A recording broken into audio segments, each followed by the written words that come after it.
Jó estét kívánok! Nagy szeretettel köszöntök mindenkit. Nagyon szépen köszönöm, hogy elfogadták a meghívást, és úgy döntöttek, hogy ma velünk töltik ezt az estét. Nem túlzás azt mondani, hogy a bizonytalanság korában lépünk be. A 2026-os országgyűlési választás az egy 16 éves korszakot zárt le Magyarországon is, de április 12-e után több kérdésünk van, mint amennyire választ kaptunk az elmúlt időszakban. Nem tudjuk azt, hogy Magyarország gazdasága milyen irányt fog venni, nem tudjuk azt, hogy milyen belpolitikai folyamatok állnak előttünk, és végképp nem tudjuk azt, hogy Magyarország milyen külpolitikai stratégiával fog nekivágni az előttünk álló évek kihívásainak. Azt azért lehet sejteni, hogy milyen irányok távolkoznak fel előttünk, hogyha például a frissen kinevezett külügyminiszter asszonynak a nyilatkozatát hallgatjuk meg, akkor azt mondja, hogy ő nem ott szeretne lenni a küllők között, hanem egy küllő a keréken. Hogy ez mit jelent pontosan, arról sejtéseink lehetnek, de sejtéseink vannak is.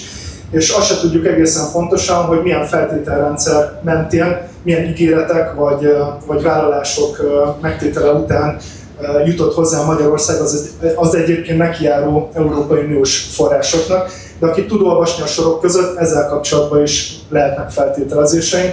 Néhány ilyen dolgot sorolnék csak föl. Egy nappal a Magyarországgyűlési választásokat követően Ursula von der Leyen, az Európai Bizottság elnökasszonya, miután ünnepnapnak nevezte április 12-ét, azt mondta, hogy most jött el az ideje annak, hogy felszámolják a külpolitikai vétó intézményrendszerét az Európai Unióban, vagyis az Európai Uniós tagállamok nemzeti szuverenitásának a legerősebb eszközét. 2 hónap sem telt el a Magyarországgyűlési választásoktól, és elindult Ukrajna a hivatalos csatlakozási folyamattal az Európai Unióhoz. Egy olyan ország, aki még mindig háborúban áll, és amelynek a gazdasága romokban hever, és ennek a költségét és következményét majd az Európai Uniós polgároknak, többek között a magyar embereknek kell viselnie. És néhány napja érkezett meg az Európai Bizottságtól szintén az a ajánláscsomag, az ország-specifikus ajánláscsomag, amely az Európai Bizottság elvárásait tartalmazza Magyarországgal szemben. Itt felhívnám a figyelmet azokra a specifikus intézkedésekre, amelyek a magyar jóléti intézkedések kivezetéséről szólnak. Az elmúlt napokban hallhattunk ezekről: a benzinárstop kivezetése, a kamatstop kivezetése, kis- és középvállalkozások részére rendelkezésre álló kedvező hitelkonstrukció kivezetése, és meg lehet sorolni. Ebben az ajánláscsomagban ott szerepel a rezsicsökkentés, ott szerepel a 13. és 14. havi nyugdíj, és sorolhatnám még tovább hosszasan. Tehát, hogy mi vár ránk, azzal kapcsolatban sejtéseink vannak. És a körülöttünk lévő világ, amely hatással Magyarországra, az se vált biztosabbá. Tehát, hogyha arra tekintünk, hogy az orosz-ukrán háború vége hol van, akkor ezt még mindig nem látjuk. A Kína és Egyesült Államok közt lévő konfliktus továbbra is élesedik, az Európai Unió politikai és gazdasági értelemben továbbra is lejtmenetben van, és a geopolitikai tér ez továbbra is a blokkosodás irányába mutat. És amikor ilyen bizonytalan időkkel nézünk szembe, akkor jó lenne látni azt, hogy milyen a magyar külpolitikai doktrina, amely sikeres lehet, mik azok a kihívások, amelyekkel szembe kell néznünk. De egy valami biztos, amikor ilyen bizonytalan időkkel néz szembe a nemzet, akkor azok a közösségek, amelyek kapaszkodót, biztonságot és közös keretet tudnak adni a gondolkodásra, azok megerősödnek. És lényegében a Magyar Egység Mozgalom az ezt a szerepet, ezt a feladatot vállalta magára. Ez egy olyan alulról szerveződő, pártpolitikán felül álló és helyi közösségekből álló hálózat, amely lehetőséget nyújt a hazafért gondolkodású embereknek közös gondolkodásra és közös cselekvésre. Úgyhogy ezúttal szeretném megköszönni meghívott előadóinknak, professzor dr. Esperger Istvánnak, dr. Samputi Bálintnak és Judics Ferencnek, hogy elfogadták a meghívást, és a gondolataikkal hozzá fognak járulni ehhez a közösségépítő munkához. Nagyon szépen köszönöm a Scrutonnak, hogy ismét a rendelkezésünkre bocsátották ezt a helyszínt, és külön köszönöm a Magyar Egység Mozgalom önkénteseinek, hogy a munkájukat és idejüket nem kímélve rendelkezésünkre bocsátották szintén ezt a remek rendezvényt. Önöknek pedig a figyelmébe ajánlom, hogy a jövő héten, ugyanekkor, tehát csütörtökön fél hétkor ismét lesz rendezvényünk. A magyar jobboldali konzervatív média jövőjéről fogunk egy vitát tartani. Ezzel kapcsolatos információkat hamarosan a felületeinken elérhetővé tesszük, úgyhogy érdemes követni a közösségi média felületeinket, honlapunkat, érdemes megadni az e-mail címet, hogy tudjuk Önöket értesíteni, de még inkább érdemes személyesen eljönni, részévé válni ennek a közösségnek, találkozni, beszélgetni, megosztani egymással a gondolatainkat, és becsatlakozni ebben a nemzetépítő munkába. Ne felejtsék el, egységben a haza. Nagyon szépen köszönöm, hogy meghallgattak.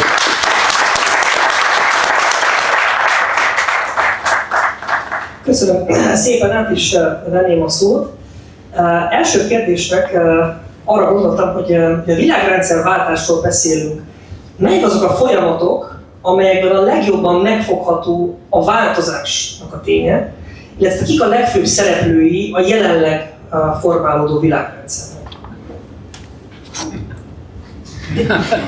Professzor, köszönöm szépen. Végül is edzésben vagyok, most jöttem a Hit Rádióból, úgyhogy igen. Én azt gondolom, hogy egy ilyen változó világban egy kicsit el kell távolodni a bolygónktól, és egy kicsit jobban áttekinteni, hogy mi volt, mi van most, és mi várható. Én azt gondolom, 3 olyan dolog van, ugye én katonai szakértő vagyok, amit látok. Egyrészt bármennyire is zöld energiáról hallok, minden egyébről, maradt az olajalapú társadalom mindenkinél, és ugye Trump elnököt, ha nem is szó szerint, de komolyan kell venni, ő mondta, hogy nyert Iránba és el fog jönni. Tehát visszaáll az olajkereskedelemnek az a 20%-a és a cseppfolyós gáznak, de nagyon jól mutatta az egész történet, hogy 60 ország rendelt el energetikai vészhelyzetet. A másik, nem sokat foglalkozunk vele, atomfegyverek. Bármennyire is tetszik, nem tetszik, Brzezinski nagy saktáblája, a saktáblán 2 szereplő van, Oroszország és az Amerikai Egyesült Államok. Az, hogy milyen van Franciaországnak, meg a briteknek, azzal lehet focizni az Európa-bajnokságon, de a nagy világbajnokságon ez a 2 szereplő van. És meglepett a Gemini-be, generáltam képeket erről a előadásomhoz, és utána kértem a magyar hadrendbe is, hogy milyen technikai eszközök vannak, és a Gemini megajándékozott minket 10 darab atomfegyverre, mondtam, jó ez, csak a szomszédok meg ne tudják. Ez a második. A harmadik pedig én ahhoz kötném, hogy a katonai konfliktusok a hidegháborúban milyenek voltak. Egyrészt a politika türelmesebb volt, megvárta, hogy a katonai állapotot, a végállapotot elérjék, lásd öbölháború, Irak, Koszovó, Afganisztán. A politikai végállapothoz meg ugye 20 évek kellettek volna, nem lett meg. Mostani világban türelmetlen a politika, én azt mondom, hogy most a félbehagyott háború korát látjuk. Aki azt mondja, hogy Libanon majd abba hagyja Izrael lövését, hát nagy fogadásokat ne kössön, Irán is bármikor újra kezdheti, újra lezárhatja a szorost, újra rakétát lő, újra felfegyverzi a terrorcsoportokat. És hát a Donbassban már volt egy tűzszünet, 80 kilométerre eltávolodtak egymástól a felek, és az EBSZ megfigyelők napi 30-szor húzták a stráfot mind a 2 oldalról, hogy lőtték egymást, azok köszöntötték egymást reggel, délbe, este. Tehát én azt gondolom, hogy Magyarországnak a nemzeti érdekeit figyelembe véve, amellett, hogy a NATO meg az EU úszó rendszerén elindult, van egy nagy problémája az Európai Uniónak. Szerintem a gazdasági rész, hogy mi Ukrajnára bízzuk, meg odaadjuk a pénzünket, meg felfegyverezzük, meg az utolsó ukránig küzdünk, ez nem biztos, hogy jó. Egyrészt sokkal, ugye az energiáról szóltam, sokkal jobban diverzifikálni kell azokat a dolgokat, ami nincs meg még a mai napig se. Tehát én azt gondolom, hogy igenis lavírozni kell a kelet meg a nyugat között Magyarországnak, mert az a kínai nyomulás, ami beérkezett ide, az eléggé meghatározó lesz az Európai Unióra is. Mert a gazdaságnak a következő része a védelmi iparról szólnék még. Szerintem abba az irányba kell egyrészt elmenni, hogy vasunk az már van, megvannak a technikai eszközök. Mostanában azt mondják, aki jobban és gyorsabban tudja a drónjainak a szoftverjeit és az algoritmusait frissíteni, azt fogja nyerni a háborúkat. Illetve gondoljunk bele, Irán 20 évig építette a légvédelmét, amit 10 nap alatt tönkretette. Milyen légvédelmet kell építeni, milyen lehetőségeink vannak. Illetve ugye korábban szó volt a kettős felhasználású eszközökről. Most már olyan kell, ami legalább 3 tud. Legyen mezőgazdasági drón, tudjon tüzet oltani, felderíteni, meg ha kell, akkor mást is permetezzen, amit mi kérünk. Azaz egy olyan világba megyünk, ami nagyon bizonytalan, de ezek szerintem sarokkövek lesznek. Köszönöm. Ja, más szemszögből közelíteni meg a dolgokat, ugye azt szoktam mondani, én vagyok az enfant terrible, a szörnyűséges gyerek, aki kimondja azokat a dolgokat, amelyeket emberek udvariasságból vagy jó nevelségben nem mondanak ki, és ezt a szerepet igyekszem most is magamra venni. De onnan kezdeném, hogy a világ kezd átalakulni. Ez egy evidenciának tűnik, de miért? Azért, mert azok a dolgok, amiket az elmúlt 35 évben a Szovjetunió összeomlása óta megszoktunk, azok egyre kevésbé evidensek. És evidens volt az, hogy az amerikai fegyveres erő bármit meg tud oldani. Ez az elmúlt 30 évben teljesen evidens volt, akárhova nézzünk, jó, nem tudtak mindent megoldani, hiszen kijöttek Irakból, kijöttek Afganisztánból, de az elmúlt éveknek a fejleményei. De gyakorlatilag azt szoktuk meg, hogy az amerikai fegyveres erő az egy ilyen hipererőnek minősül, egy korlátlan tényező. És most egyre többször látjuk azt, hogy nem az. Tehát ez az első tényező, amelyet mindenképpen ki szeretnék emelni, hogy az amerikaiak már nem tudnak mindent katonai erővel megoldani. És az iráni fiaskó mondjuk nyugodtan a legutolsó példája ennek. Ugye ide tartozik párhuzamosan az, hogy az a rendszer, amit globalizációnak hívunk, az arra épül, hogy kiszervezték az amerikai és az európai nehézipart konkrétan a világ többi részére, elsősorban Ázsiába, még leginkább Kínába. Tehát szoktam azzal viccelni, hogy volt egy ilyen baleset, amikor keresztbe fordult egy konténerszállító hajó a Szuezi csatornán, ez októberben volt, ha jól emlékszem, vagy szeptemberben, és az a viccet, hogy idén elmarad a karácsony Európa nagy részén, mert ugye nekünk a kínai áruk gyakorlatilag mert nem tudnak ideérni időben, mert ha kerülni kell Afrika megkerülésével, az annyi idő, hogy karácsonyra nem ér ide.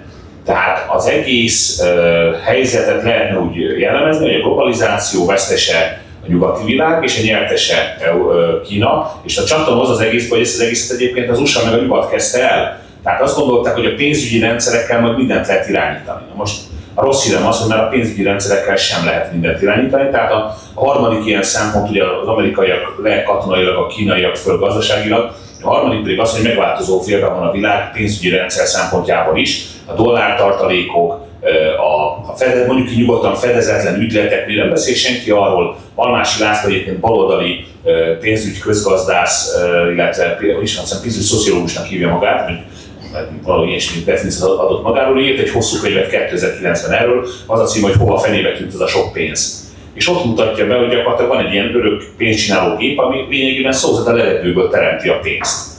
És vannak olyan szakemberek, például egy geológusból, egy földrengés kutatóból lett gazdasági szakember Didier Sonnet, aki arról beszélt, hogy a tényleges pénz valóság mérete, ami a világgazdaságban került, az akár 50-szer annyi lehet, mint amennyi érték a Földön összesen van, beleértve a Föld nevű bolygót is. Most ezeket a számokat, hogy összetesszük, akkor látjuk, hogy ez a folyamat nem volt fenntartható a végtelenségig, és ezek egyszerre zajlódnak a szemünk előtt. Tehát azért mondom azt, hogy világrendszerváltozás van, mert az amerikaiak az oroszok szembe mertek menni 2022-ben, előtte Bidenék úgy vonultak ki Afganisztánból, hogy azt, aki látta az ott hagyott felszerelést, az ott nem csak a katonai felszerelés maradt ott, hanem a férfi és női katonák legszemélyesebb tárgya is, szó szerint. Tehát én láttam alsóneműket száradni, és van egy pár dolgot nem mondhatok el nyilvánosan. Mit láttam? Nem azért, mert katonai tudok, hanem mert nem piros lennék utána valószínűleg. Úgyhogy, és nem a játékkonzolokra gondolok. Na most ilyen helyzetek után tartunk ott, ahol tartunk, és egyre inkább láthatjuk azt, hogy hiába próbálják sokan tagadni a változásnak a tényét, ez a változás zajlódik. Van egy bolgár baloldali politológus, akit az egész Európában nagyon tisztelnek, meg ünnepelnek a mainstream médiában, mindenhol megjelenik. Most nemrégiben a Globseken Prágában tartott egy előadást, Krasterről van szó. Ő arról beszélt, hogy Európa esetében nincs értelme hatalomgyakorlásról beszélni, mert az igazi hatalom valójában az, amikor valaki a döntéseinek a következményeit át tudja hárítani másokra. Az az igazi hatalom. Hogy én hozok egy döntést, és az jól jön, vagy rosszul jön, de hogyha rosszul megy a dolog, akkor ennek a következményét át tudom hárítani valaki másra. 2008-ban megtapasztaltuk. Nem az amerikai bankrendszer ment tönkre, nem a német bankrendszer ment tönkre, hanem Erdélyben, Magyarországon, Felvidéken, Csehországban, Lengyelországban az emberek a nagyszülőktől örökölt házakat adták el, hogy a adósságaikat ki tudják fizetni. És ami a lényeg, amit nekünk szerintem most nagyon gyorsan meg kellene érteni, hogy mi vagyunk a periféria. Mindig is mi voltunk, és akinek lesz itt hatalma, amikor a hatalmának a következményeivel szembesülni kell, és annak a negatív tendenciáit valakire át kell hárítani, azok leszünk mi. A nagy baj az, hogy ez az úgynevezett polikrízisek időszaka az itt van a nyakunkon, ugye már félig belelógattuk a lábunkat, és ez döntő részében az egypólusú világrendből a multipólusúra történő átmenetelnek is a következménye, mert egy rendezetlen időszak van, mielőtt az új rend valamilyen szinten felállna. Amúgy elállom, hogy a multipolaritás valószínűleg nem jelenti majd azt, hogy több konfliktus lesz, mert jobban elfogadják majd az emberek a határokat. Egy központi hatalom az mindenkit az alattvalójának tart, csak vannak elsőosztályú, másodosztályú állampolgárai, vannak perioikoszai, meg vannak rabszolgái ennek a történetnek, és mindenki, aki lázad, ezzel nem a dolog ellen, az önbirodalom ellen lázad. Emiatt sokkal keményebben lép közbe olyan helyeken is, amikor amúgy két hatalom egymás között inkább azt mondja, hogy itt én vagyok, még aztán te ott vagy, és akkor úgy engedjük el a többi történetet, valami legyenek határok a kettő között. De a legfontosabb része az, hogy megyünk egy ilyen polikrízises időszak irányába, és a magyar társadalmat sikeresen meggyőzték arról, hogy csatlakozni lehet ahhoz az életszínvonalhoz, meg ahhoz a világhoz, amit Nyugat-Európa mutat. Megpróbálom leegyszerűsíteni a dolgot, holnaptól luxemburgi bérek lesznek. És mindenki úgy fog élni, hogy itt hétfőket, szerdán, csütörtökön jár dolgozni majd 4 órában, pénteken már nem kell menni, természetesen 3-szor, 4-szer, 5-ször, 10-szer több pénzt fogunk majd keresni, és csak jöjjön meg az Európai Unióból érkezenek meg a pénzek, és itt aztán minden azonnal a tetejére fog állni, és a nagy nyugdíjak lesznek, és ha bármit is követtünk el az egészségünk ellen, az orvosok mindig megmentenek bennünket. Tehát ez az alapígéret, nem sokan különbözik az örök élet ingyens történettől, de ez lett az ígéret. Mi a baj az ígérettel? Az ígérettel az a baj, hogy amihez mi szeretnénk csatlakozni, az valahol a 2000-es évek elején befejeződik. Az nem lesz már. Tehát amihez mi szeretnénk csatlakozni, az már nincsen. Ez a legfélelmetesebb rész, hogy a társadalmunkat rávették arra, hogy valami olyan után vágyakozzon, ami már nincs. És most mi olyasmihez szeretnénk csatlakozni, bármit föladva, ami már nem létezik. És hogy miért nem létezik? Mert az elmúlt 15 esztendőben az Európai Uniónak nevezett hatalmi csoportosulás amúgy egy fizikailag, vagy a természettudományos törvények szerint egy olyan világot épített föl, ami működésképtelen. Tehát ez a zöld átállás egyik része, most csak egy rövid történetet mondok, 1 kiló akkumulátorban lévő energiasűrűség az pont a 60. része annak, ami 1 kiló üzemanyagban van. És hogyha valakit érdekel, a világon nem használtak föl még a tavalyi évben annyi szenet, mint ebben az évben, és nem használtak föl annyi olajat, mint ebben az évben, és nem használtak föl annyi földgáz, mint ebben az évben. Vagyis ez folyamatosan továbbra is növekszik, az összes többi kiegészítő szépség tapaszt. És az gyönyörűen néz ki, hogy valaki működtet olajplatformokat mondjuk a Norvég tengeren, és ezért szélturbinákat telepít a olajplatformok mellé, hogy legyen energia, amivel ki lehet termelni az olajat. És még egy másik dolog, hogy ez valamikor úgy nézett ki 50 évvel ezelőtt, hogy lefúrtunk valahova, és a nyomástól, magától följött az olaj. Most meg úgy néz ki, hogy óriási mennyiségű energiát kell betáplálni azért, hogy utána az olaj följöjjön, és úgy néz ki, hogy néhány éven belül elérjük azt, amikor 1:2 lesz az arány, vagyis hogy 2 lesz az értéke az olajnak, de nekünk 1 energiát bele kell rakni ahhoz, hogy ez az olaj valamilyen szinten fel tudjon jönni, tehát ezeknek a költségei mind meg fognak nőni. Cserébe mit csinál Európa most jelen pillanatban? Következetesen levágja magát minden nyersanyag és energiaforrásról. Csupán azért, mert egy ideológiát ki akar szolgálni, ami egy csalás. Ezt Gelencsér professzor úr ugye mégis ő egy légkörkutató, és azt is ki tudta mutatni, hogy a légkörben is képződik humusz, és mégiscsak a Magyar Tudományos Akadémiának a rendes tagja, nem olyan kutyaütötte, levitézlett doktorjelölt, mint amilyen én voltam. Tehát ő azt mondja, ez bullshit. Mindaz, amit a média felé közvetít, ez egy bullshit, ezekben semmi nem igaz. Tisztelt Hölgyek, Urak! És emögé amúgy kutatóintézetek vannak beállva, akik a vizeletbetont népszerűsítik, hogy hogyan állunk át majd a vizeletbetonra, meg hogyan fogunk itt most bogarakra tenni. Igen, bogarakra tenni, meg sok minden egyéb más dolgot cselekedni, és azt állítani, hogy amúgy külön a széndioxid szabályozásával megmentjük a világot, ez tisztelt Hölgyek, akkor azt gondolja, hogy a klímaváltozást meg lehet állítani, az óriási téved, kellene a földtörténeti korokat tanulmányozni és megnézni, hogy mi történt benne, akár csak az elmúlt 2000-3000 esztendőben, hogy milyen folyamatok zajlottak le, és ebben az embernek mennyi szerepe van, nincs. És akkor itt visszatérve erről a dologról, viszont ennek a következményét el kell szenvedni.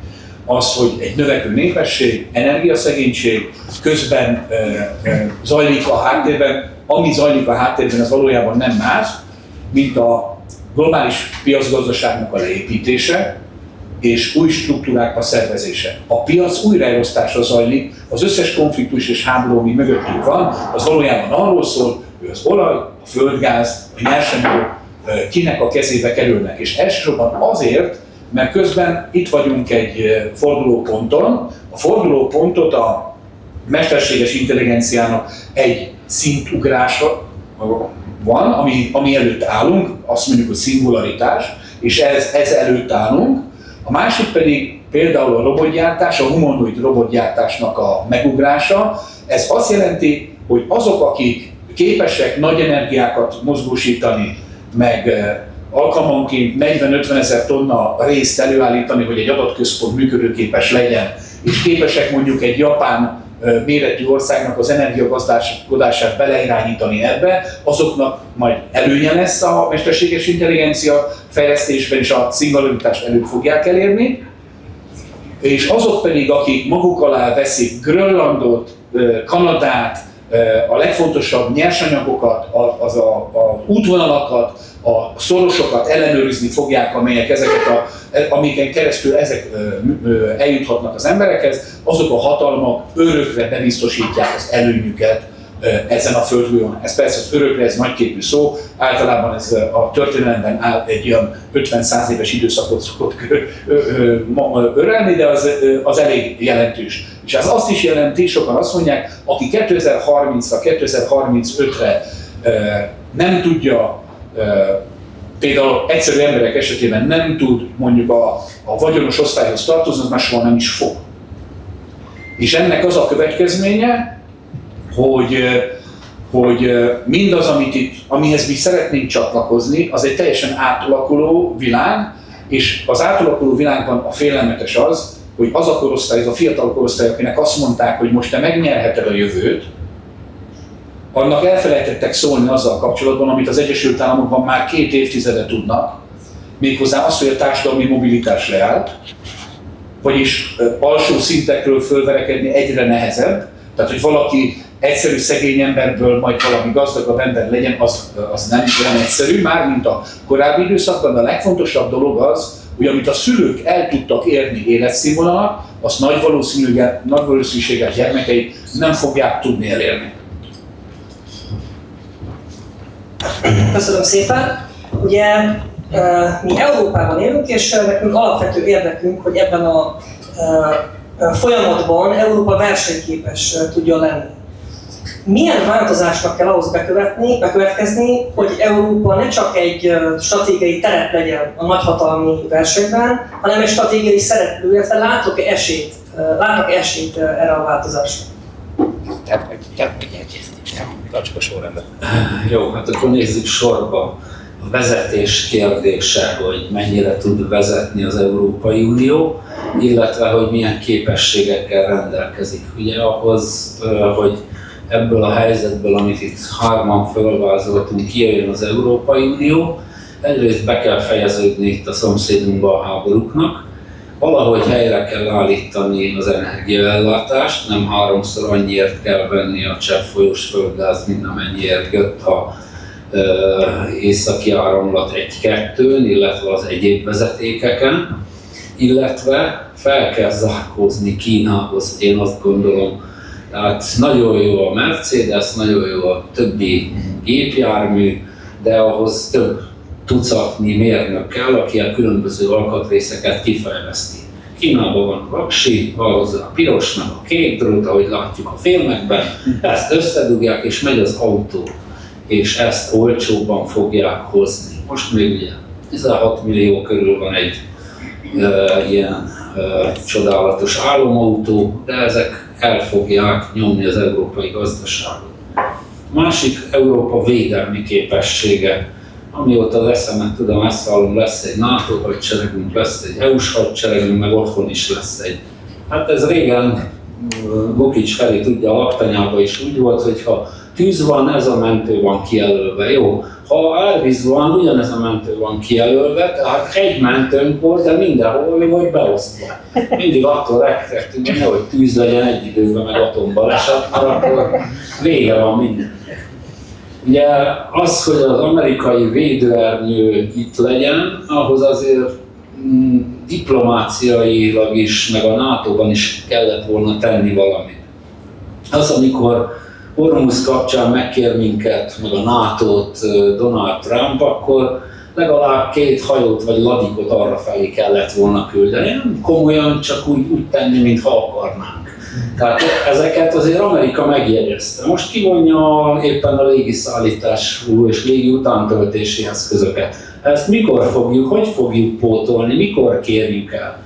Kivonja a csapatait, már megszűntett NATO beosztásokat, hogy az amerikainak lejár az ideje, hazamegy, nem lesz itt. Ugyanúgy járunk, mint az oroszokkal, nem tudjuk, hogy gondolkodnak és mit akarnak, és az azért elég veszélyes hosszú távon. Az, hogy lesz védőernyő ugye az Európai Unió felett, most is Amerika gyártja hozzá a rakétát, letelepítette a radarokat, és van egy Aegis rendszer, ami hajókról majd lelövi Irán, Oroszország, vagy ki tudja milyen irányból lövő rakétákat. Ez Amerika nélkül nem fog menni. Próbáljuk finanszírozni az ukrán háborút. 138 milliárd dollárnál leállt Amerika, mondta, hogy adóeszköz csak valaki vegye meg, hagyják oda. Ezt Európának kell kifizetni, ezt is elfelejtették mondani, hogy jó, az a Patriot légvédelmi rakéta 2 millió dollárba került darabja. Tehát védelem, gazdaság, illetve a vezetés kérdése. El kell dönteni, hogy az Európai Unió föderáció lesz, Európai Egyesült Államok vagy nemzetállamok. Én azt gondolom, hogy nagyon hosszú idő az, amit meg kell csinálni, és talán mondta Józsefet, hadd idézzem, ő mondta valamikor, amikor mondták, hogy de hát nem jól van itt semmi, hát tetszettek volna forradalmat csinálni. Ja, Európai Unióval kapcsolatban nekem mindig Kaja Kallas jut az eszembe. Nem azért, mert a gyengéim a szőkenők, hanem azért, mert ő testesíti meg mindent Európában a számomra, amit érdemes kritizálni. Nős ember vagyok, félreértés ne essék. Tehát, hogy gyakorlatilag az édesapja az észt kommunista pártlapjának volt a főszerkesztője. Úgyhogy gyakorlatilag a balti államokból és kisebb mértékben Lengyelországból, Magyarországból is egyébként, meg más volt kelet-európai államokból a szovjet aranyifjak az Európai Unióban folytatják a munkájukat.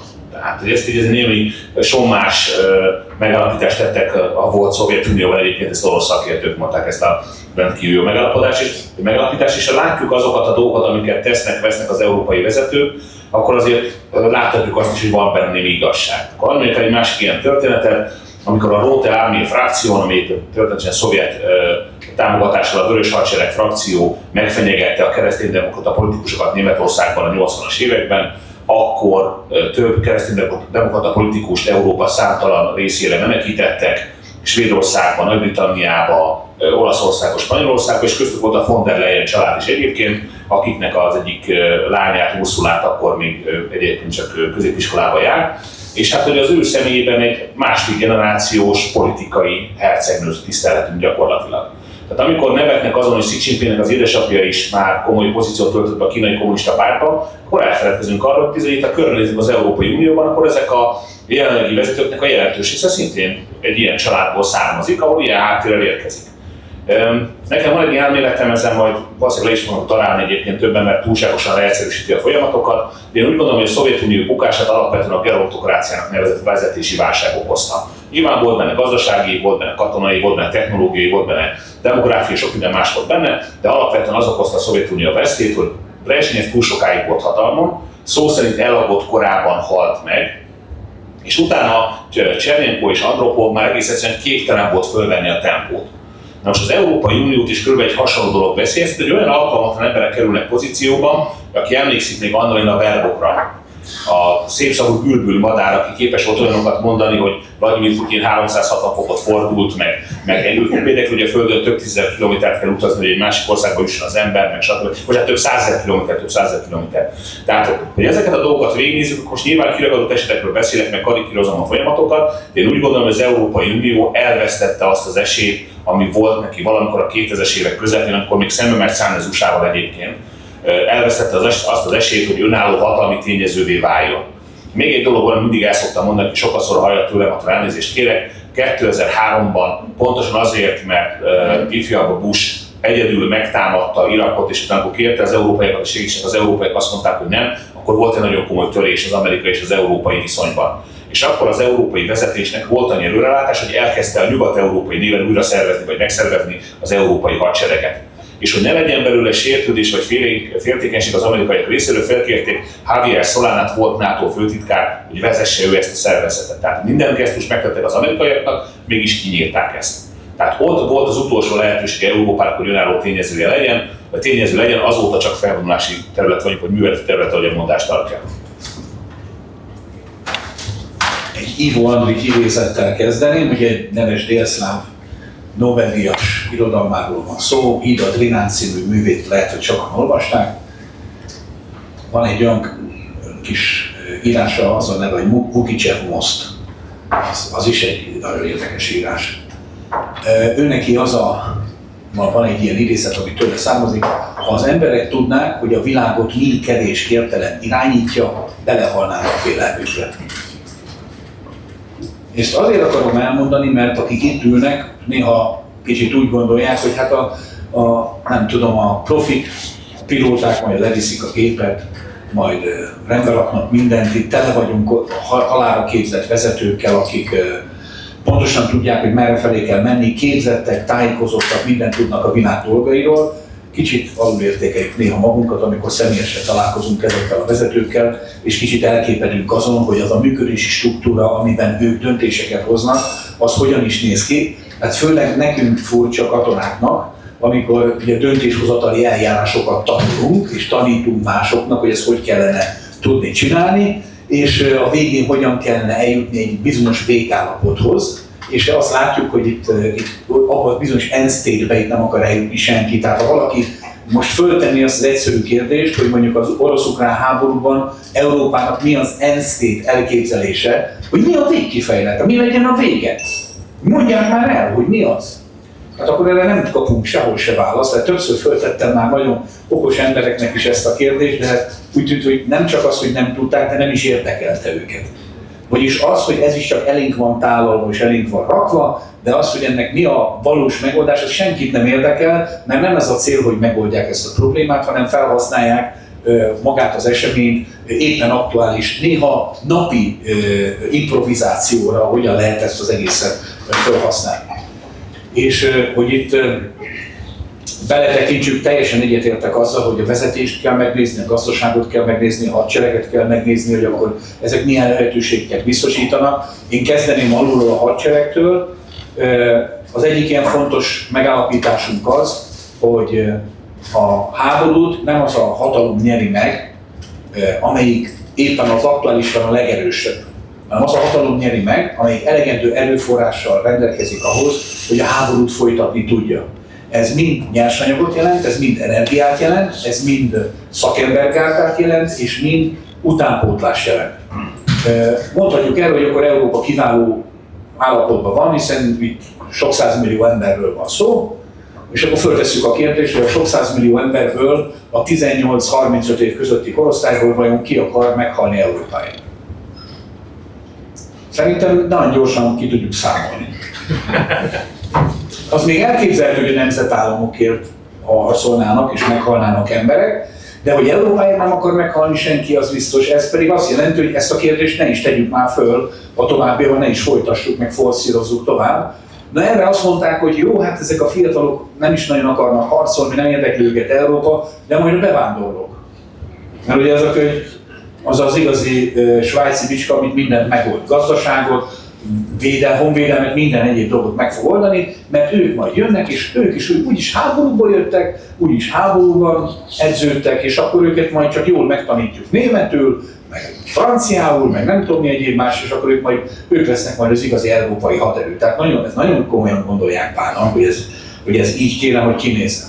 A másik fontos dolog, hogy azért veszünk számot a haditechnikának a kérdéskörével. Tehát aki például a briteket nézi, az állítólag korábban mindig arról beszéltek, hogy a britek azok, akik Európában katonailag a legpotensebbek. Na most a britek annyira potensek Európában, hogy valójában semmilyen képességgel nem rendelkeznek. Tehát ez elég jól kiderült, amikor a ciprusi bázisokat csapás érte, és akkor azt az egy darab hajó, amit el tudtak indítani, az sajnos félúton meg kellett, hogy álljon, és akkor be kellett vontatni egy kikötőbe.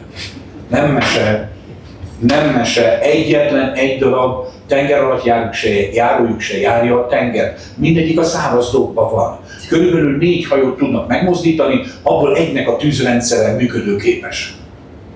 Ennyiről szól az egész, és közben éppen most kalózkodnak a Lamas csatornán, és ha egyszer valaki visszalő, mert amúgy különben a tengerjog biztosítja számára az önvédelmet a nemzetközi vizeken, akkor nagy meglepetés lesz, mert akkor ott a helikopter valószínűleg egyből le fog hullani, és semmi se fog történni. Tehát akkor megint kockáztatnak egy háborút a britek úgy, hogy amúgy semmi közük sincs hozzá, és nincsenek képességeik arra, hogy bármilyen választ megfogalmaznak. Tehát mondhatja a német légierőnek a főparancsnoka, mint ahogy 2-3 nappal ezelőtt mondta, hogy ők most Kaliningrádot, Szentpétervárt, a Fekete-tengeri flottát, meg a Kola-félszigetet egyből szétbombázzák és csapást mérnek rajta, hogyha itt az oroszok megtámadják őket, esetleg a briteknek sikerül rávenni őket arra, hogy valami akció legyen.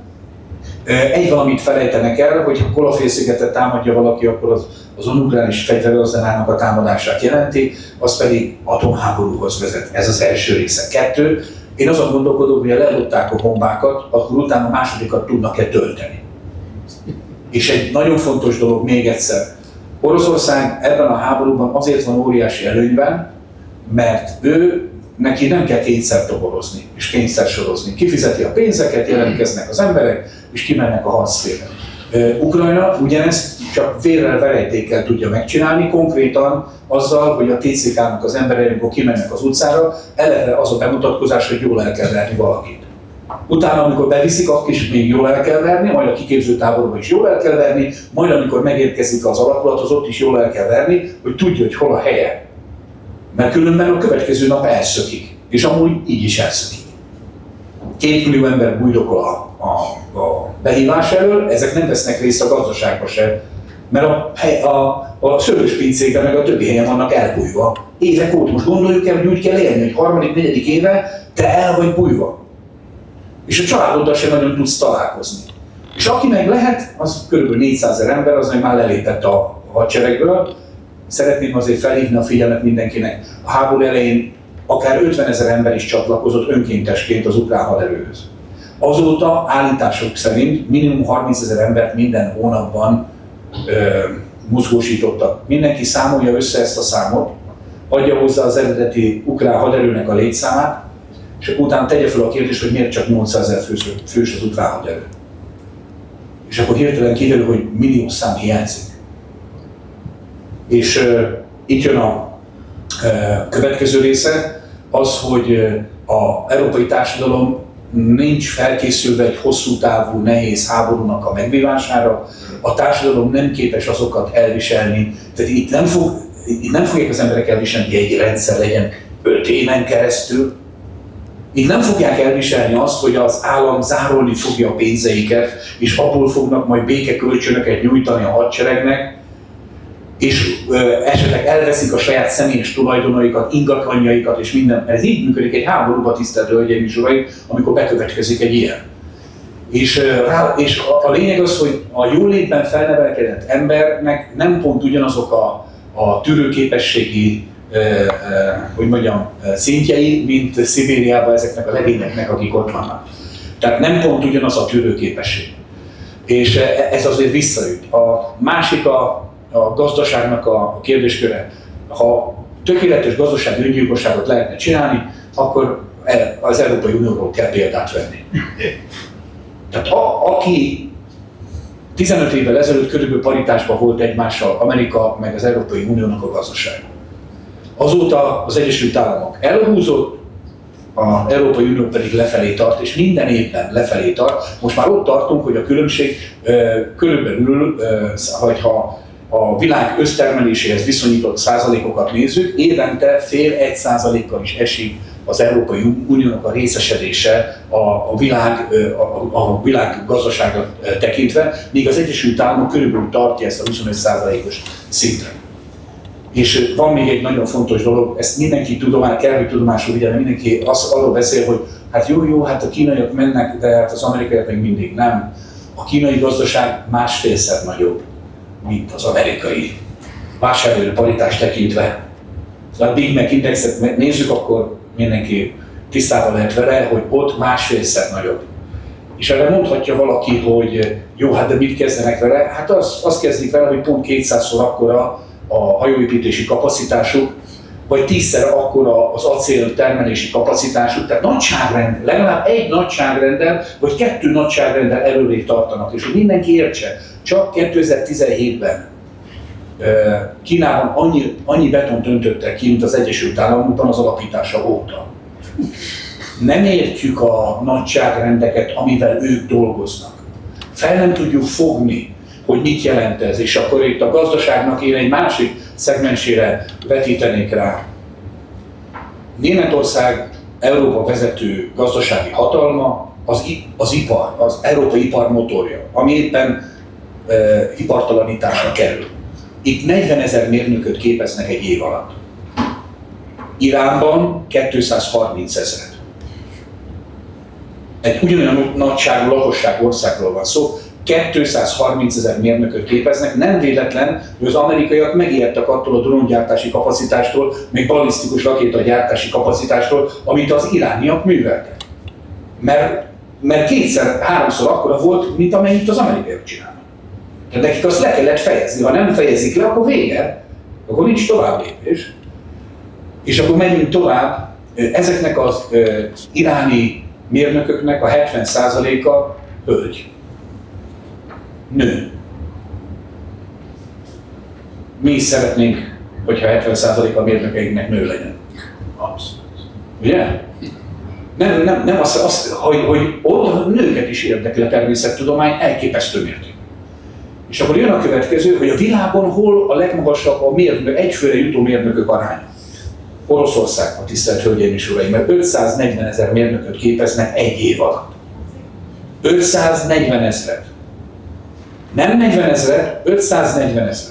Kínában meg 1.300.000 mérnököt képeznek, és 1007 filozófus. 1007 filozófus bocsátottak ki tavaly. Jó, tehát viszonylag kicsi lenne az erdő. Azon a része. De hogy ez mit jelent? Az ember a legnagyobb érték a Földön, ezt értse meg mindenki. Az emberi szellem, az emberi kreativitás, az az innováció, ami bennünk van, az a legnagyobb érték. És ha valaki 100 000 számból, millió számból tud a mérnökök közül válogatni, a legjobbakat tudja kiválasztani. És minden évben érkezik neki több ezer olyan ember, aki Nobel-díjas lehetne bármikor, ha lehetne több ezer embernek Nobel-díjat kapni. És valakinek meg nem jut egy se. Akkor értsük a szóból. Vagyis az, hogy az európaiak nem akarnak dolgozni, és kiskutyákat akarnak nevelni, gyerekek helyett, majd utána mutogatnak azokra az embereknek, hogy 2-3-4 gyerekük van, hogy senki se kérte tőlük, hogy ők ennyi gyereket neveljenek. De közben elfelejtik, hogy a mi gyerekeink lesznek azok, akik majd őket orvosi ellátásban részesítik, vagy a nyugdíjukat meg fogják keresni. azok óriási tévedésben vannak, mert társadalmi öngyilkosságot követnek el. Ahogy a németeknél mondják, utolsó generáció, akik azt mondják, hogy nekik ki kell halni. Tehát ez egy szép hozzáállás a világ különböző jellegű dolgaihoz. És akkor itt visszatérve a legelejére a vezetésnek a kérdéskörére. A legtöbb konzervatív biztonságpolitikával foglalkozó szakember Európában és az Egyesült Államokban azt mondja, hogy ez a legsúlyosabb kérdés. Mert hogyha van valami igazi válságban van, az ez.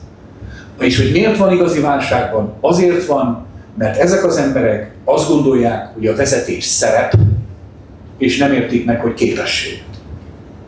Itt szerepjátszók vannak, tisztelt hölgyek, urak, influencerek vannak, Facebook huszárok vannak, és mindenfajta egyéb más dolog, de az, hogy kell vezetni az embereket, azt nem tudják, mert arra se voltak képesek az életük során, hogy egy másik emberrel kiegyezzenek és együtt éljenek. Arra meg főleg nem volt képességük, hogy 10 embert megtanítsanak összegyűjteni és együtt vezetni, hát még 100-at, hát még 1000-et, hát még milliót, hát még 10 milliót. És mi olyan vezetőket választunk, aki egy másik emberrel se tanult meg soha együttműködni, majd utána 10 milliókat kezd el vezetni. Vajon mi lehet a következő?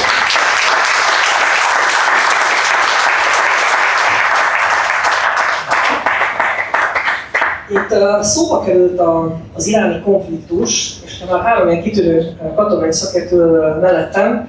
Donald Trump aláírta tegnap azt a értértési megállapodást, egy mennyit egy 60 napos tárgyalási időszakot.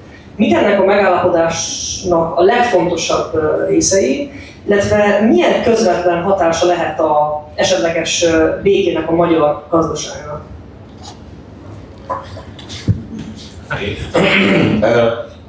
Az szép ebben a történetben, hogy amikor az első változat megjelent az amerikai részről, akkor abban voltak kifejezések, majd megjelent a második változat iráni részről, és elég komoly eltérések voltak a két változat között.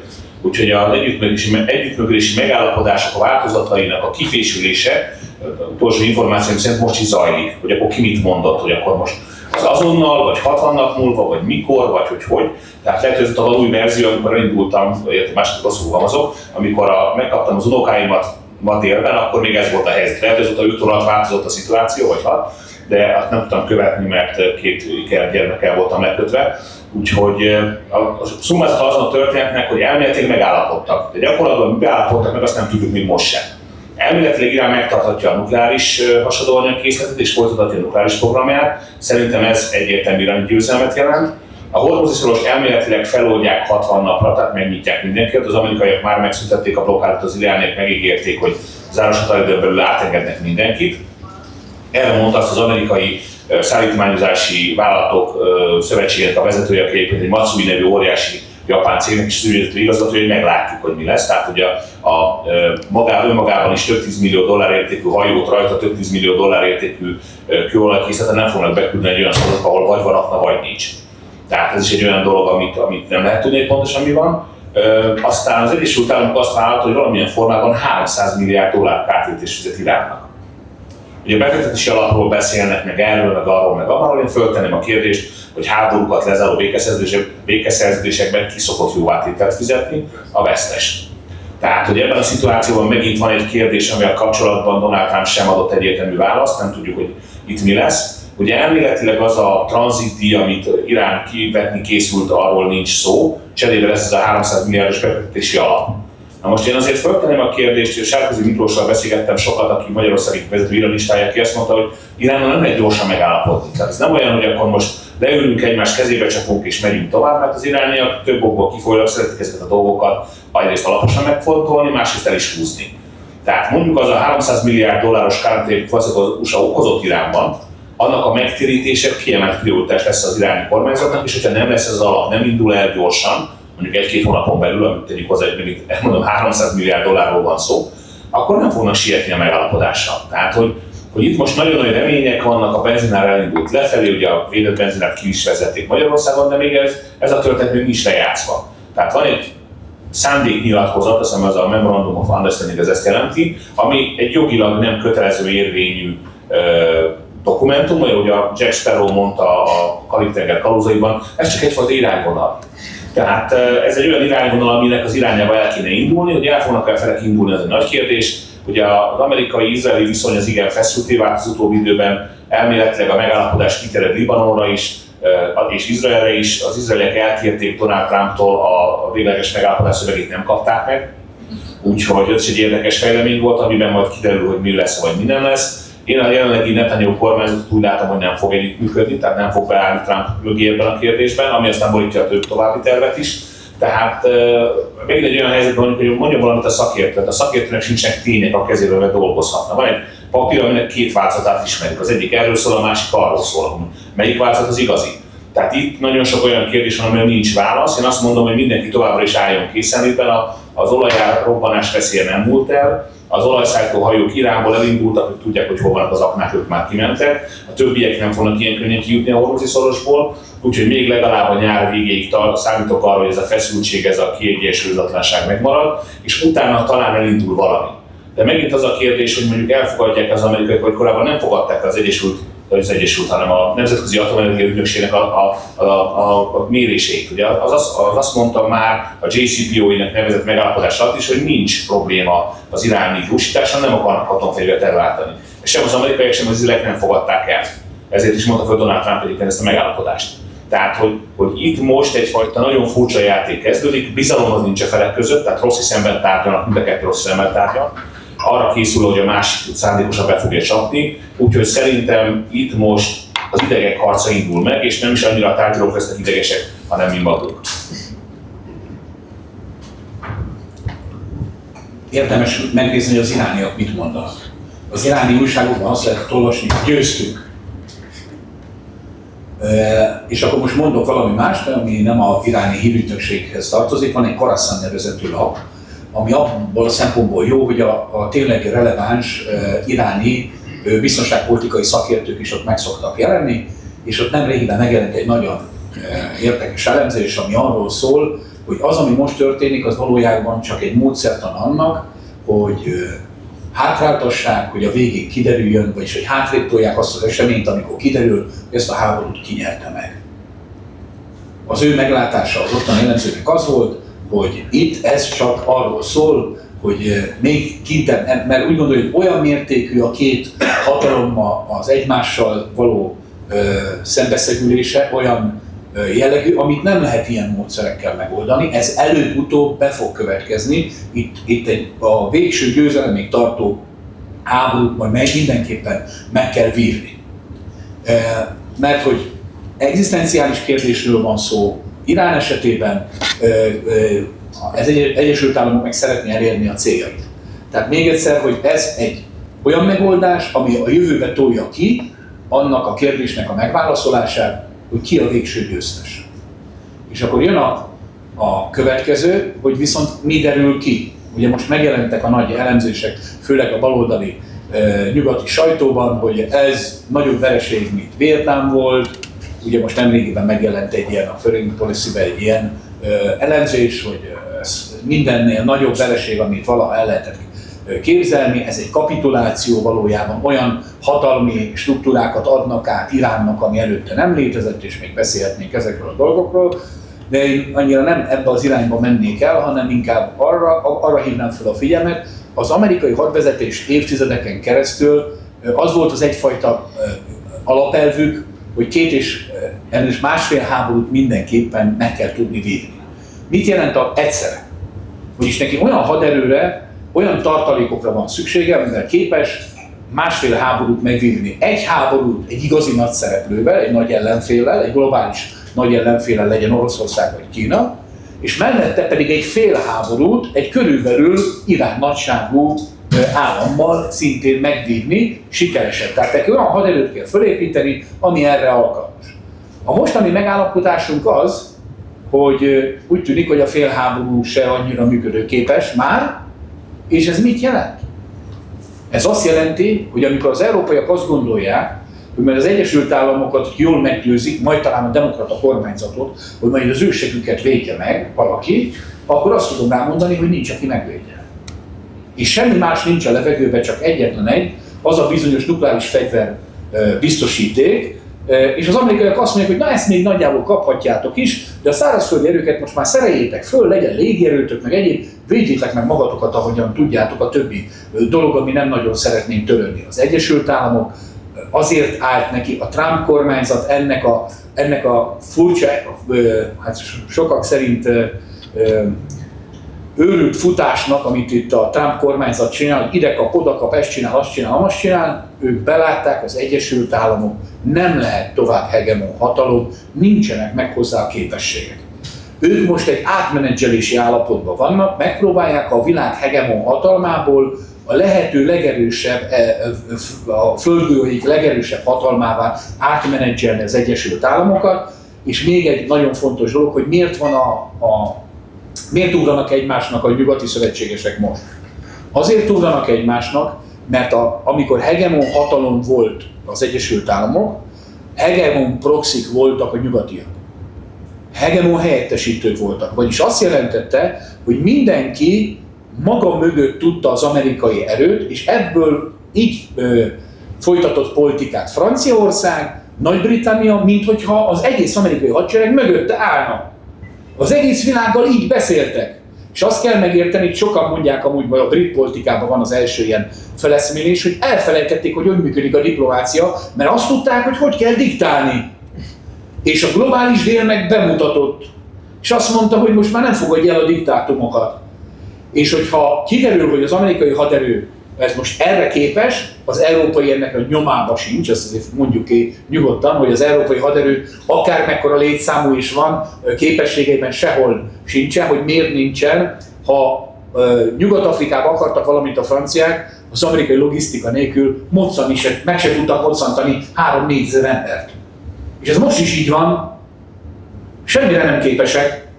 Ahogy a britek nem képesek, úgy a franciák, ők tudtak egy hajót küldeni Ciprusi. Mekkora nagy dolog, hogy ők ezt odáig meg tudták csinálni. Mi is elmentünk annak idején a Szentföldre, ott olyan királyunk, aki ugye el tudott odáig menni, még a Jeruzsálem királya címet is megszerezte, úgyhogy hogy az örökösen meg is tartották maguknak az elmúlt időszakokban. De tehát ezek a képességek, amik jelen pillanatban vannak, nincs több.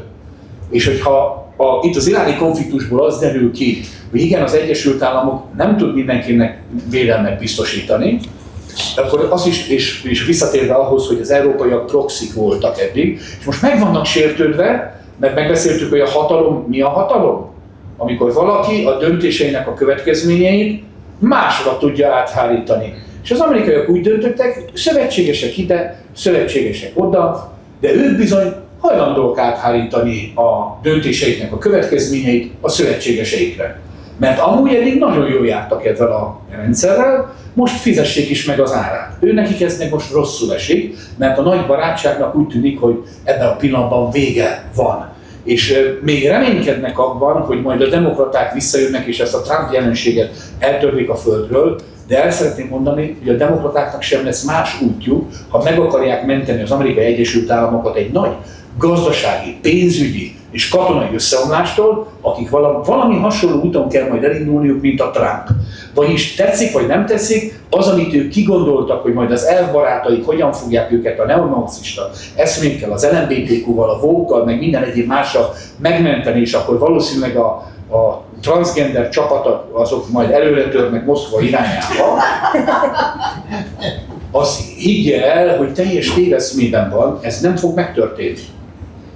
És akkor itt azért ebből még kibontanak, mert hogy Iránra vonatkozott a kérdés, de Irán is minden, mert tényleg meglibenti a szárnyát az a bizonyos pillangó, és a végén valami tájfun lesz a Föld valamelyik másik végében, nekünk meg tudomásul kell venni valamit.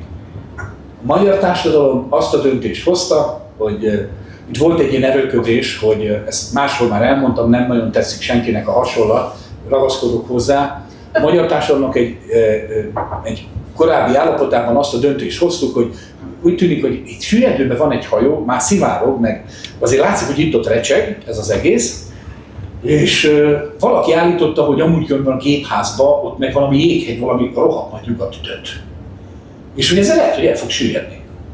És akkor voltak itt páron, akiket leeresztettek egy pár csónakot, a hátsóból lementek, hogy már neki kéne állni, és akkor valamit keresni egy darab matrózt, aki nagyjából tudja, hogy kell levezni, az majd elmagyarázza, hogy fogjuk meg a levezőket, és egyszerre hogy kell húzni, és hogy kell a hullámoknak az irányába állítani, hogy ne boruljunk föl.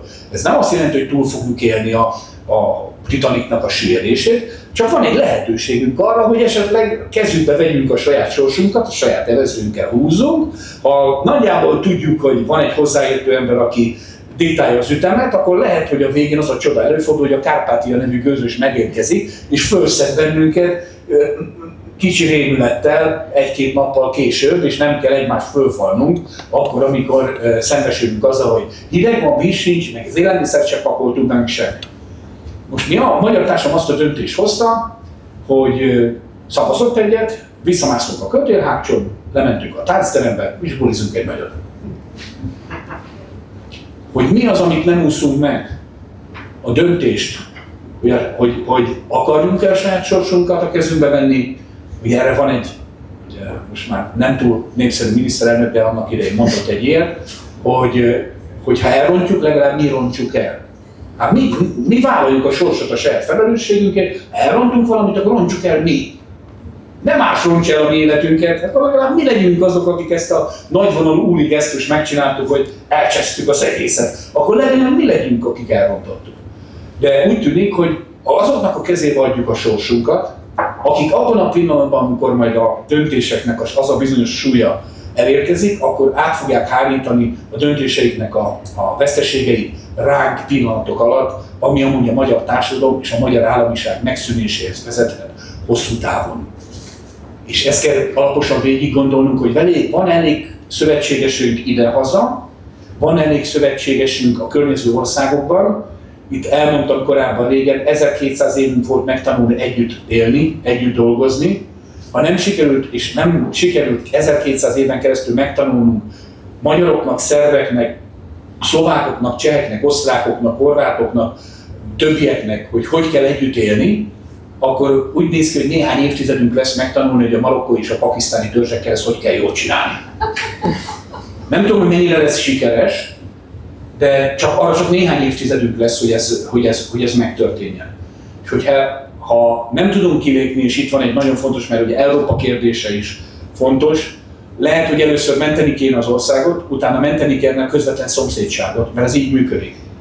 Tehát először nem tudunk világot menteni, először kicsibe kell kezdeni, először magunkat kell megmenteni, aztán, hogyha sikerült magunkat menteni, akkor nézzük meg, hogy kivel tudunk összekapaszkodni a szomszédban. Magyarország jövője a szomszédaival való kapcsolattól függ. Eddig ezek a kis népek azt csinálták a történelem során, hogy mindig kerestek egy nagyhatalmat, akinek jól kinyalták a segét, és főleg annak a nagyhatalomnak, aki a másik kicsinek, ő is keresett egy másik seget, amit ki lehetett nyalni, avval pont ellenséges hatalom volt. Nekünk azt kell megérteni, hogy a saját magunk túlélése szempontjából nem egy másik nagyhatalomnak a segítségére van szükség, hanem mi a szuverenitásunkat a többiek szuverenitásának a biztosításával tudjuk biztosítani. Tehát egymást tudjuk segíteni. Ne gondoljuk ezt már megtanultuk, amit a magyarok kaptak a második világháborúért büntetésül, azt kapták a lengyelek jutalmul. Vagyis, hogy értsük meg, hogy rajtunk magunkon kívül nem segít senki. Itt van egy közép-európai kultúrkör, körülbelül hasonlóképpen gondolkodnak az emberek, mindenki nyugodtan menjen el nyugatra, rá fog döbbenni, hogy felületesen gondolkodnak az emberek, érzelmeket, mély szellemi tartalmakat nem hajlandók átadni, a személyes kapcsolatok, azok az időjárásról, a vásárlásról, teljesen fölösleges dolgokról szólnak, mindenki hontalannak érzi magát, aki oda megy, és ez mindegy, hogy Nyugat-Európáról van szó, vagy pedig az Egyesült Államokról, teljesen más emberek, mint mi, másképpen gondolkodnak. Mi egy kicsit talán azt is mondjuk, hogy lehet, hogy mi nem vagyunk gazdagok, de biztos, hogy nem vagyunk annyira műveletlenek, mint ők. Amikor itt beszéltünk arról, hogy valaki tudja, hogy hol van egyáltalán, hogy ez az ország, vagy az az ország. És nekünk ezeket az értékeinket kellene tudni mozgósítani, és elfelejteni, hogy azt gondolni, hogy az az okos, akinek sok pénze van. Hogy az az erős és az a hatalmas, akinek mondjuk hordozócsoportja van a tengeren. Még az kéne, hogy nekünk is legyen egy olyan mi. És mi is azt 1000 kilométerre tartsuk Irán partjaitól, nehogy valaki rájöjjön egy rakétát, és kiderül, hogy nem tudja megvédeni saját magát. Tisztelt Hölgyek, Urak, én arra biztatok mindenkit, az összes körülöttünk lévő konfliktust figyelje, mert nekünk itt kicsiként egyetlen egy fontos dolgunk van, hogy ne hagyjuk, hogy mások hazudjanak arról, hogy mi történik a világban körülöttünk. Mert ha ezt hagyjuk, és a végén azt követjük el, amit az oroszoknál, meg a ukránoknál, meg a nyugatiaknál látszik, és itt talán politikai eseményeknél is megtörtént, hogy valaki elhitte a saját propagandáját.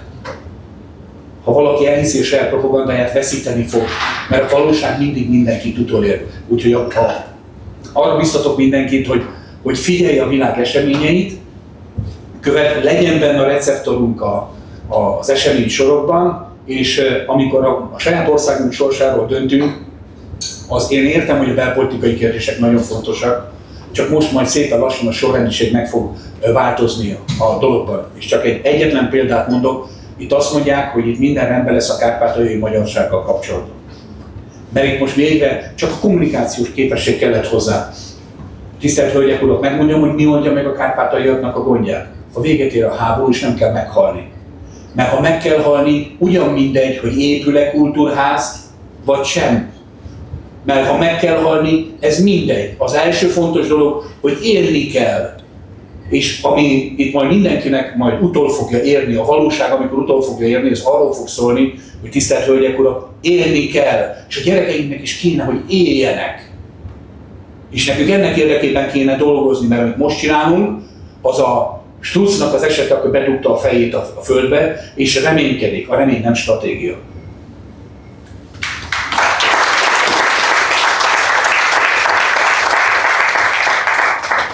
Ez tökéletes végszó lehetne, de szeretném megadni a közönségnek a lehetőséget, hogy egy pár kérdést feltérjenek, amennyiben van készség. Odaadjuk. Most van bekapcsolva. Semmi bátorság, biztos. Ja, ott a hölgy. De így is el tudom mondani, szép jó estét mindenkinek. Én arra szeretnék rákérdezni, hogy Ukrajna óriási felfegyverzése itt a szomszédunkban. Vajon önök látnak-e ebben a hosszú távon olyan esélyt, hogy számukra akár egy támadásig vezethet, akár valamiféle olyan retorzió következhet Magyarország korábbi hozzáállását figyelembe véve, amivel később a haderőnek számítani kerül Magyarországon. Ez a tiéd. Gondoltam. Igen, hát van egy felfegyverzési folyamat. Ha megnézzük, hogy mit kapott Ukrajna itt a eddigi 4 évben, hogy az 5. évet is valahogy végrehajtsa, akkor látjuk, hogy közel 1000 harckocsit, 1300 gyalogsági harcjárművet, körülbelül 80-90 légvédelmi rendszert, sorozatvetőkből 80-at, vadászgépekből körülbelül 100-at, de el is veszített 1392 modern eszközt. Gondoljunk bele, hogy Magyar Honvédségnek körülbelül 900-950 technikai eszköze van. Nyilván a cél az volt, hogy Oroszországot gyengítsék, és ez megtörténjen. Hogy ezt Ukrajna mire használja? Hát próbál túlélni a fronton. 15 ország, 45 féle technikai eszköze van ott, nem jelentkeznék logisztikusnak, még a lövészekhez se, azt hiszem. Amennyiféle technikai eszközt kell működtetni, az zsonglőrködés. Az, hogy a magyar kisebbség ellen irányulhat-e esetleges atrocitás, volt már ilyen.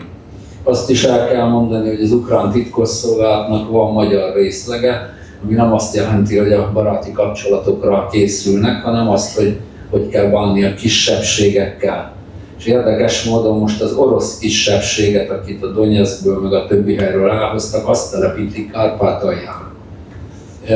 Nyilván az atrocitások azért ott vannak, mert ugye Kalisnyikovval könnyű házat vásárolni, ha a másiknak nincsen. Van egy-két szerzetes ismerős, akik mondják, hogy mindenki fegyvert vesz, ugyanis ők egy fekete békére készülnek, akármi lesz, valahogy meg kell védeni magukat.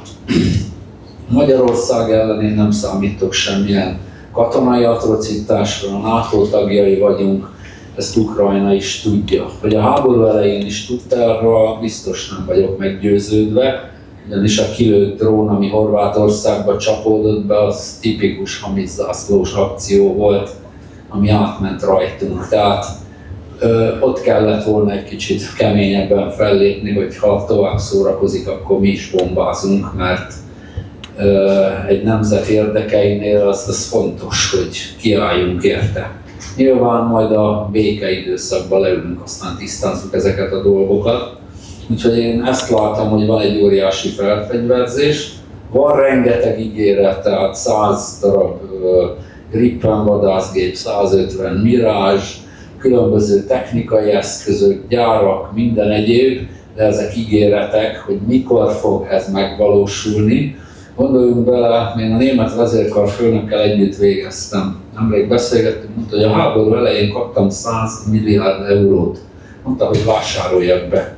Bement a Rheinmetallhoz, hogy kéne 3 harckocsi dandár. Mondták neki, jó, és a magyaroknak gyártunk 44 Leopardot, utána a románoknak, utána az észteknek, majd 2 év múlva gyere vissza, aztán tudsz valamit venni. A német vezérkarfőnöknek ezt mondták, tehát pont annyi harckocsia van, mint előtte. Mint nagy világhatalom, gazdasági vezető, 359 harckocsia van.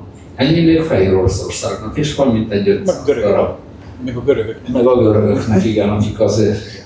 Tehát én azt gondolom, hogy ez arrébb tesszük a frontot valójában, hogy az oroszokat lefárasszuk, ez nem fog menni. Az oroszok mindig nehezen kezdik a háborút, aztán mindig Berlinbe fejezik be, én azt vagy éppen Párizsban is bistró, szó ugye ez egy bistró.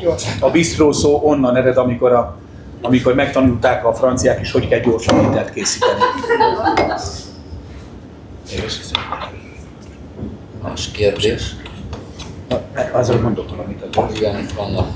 Még én ehhez azért hozzáfűznék annyit, hogy milyen lehetőségek vannak. Az egyik fontos dolog, amit meg kell tanulni, hogyha egy ország elkezd nagyon fegyverkezni, akkor a szomszédai nem érzik magukat jól. Akkor se a szövetségesek.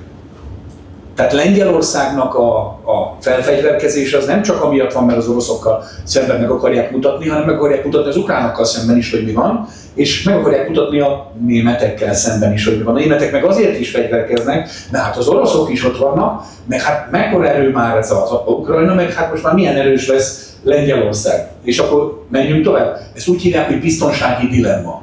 A biztonsági dilemmának az a lényege, hogy mindenki ész nélkül költi a fegyverre a pénzt azért, hogy nagyobb biztonságban legyen, hogy a végén jól elköltöttünk egy csomó pénzt, jól megfenyegettük egymást, a biztonságunk pedig csak rosszabb lett. Jó? Tehát ez egy ilyen ügyesen folyamat. A veszélyforrásról pedig,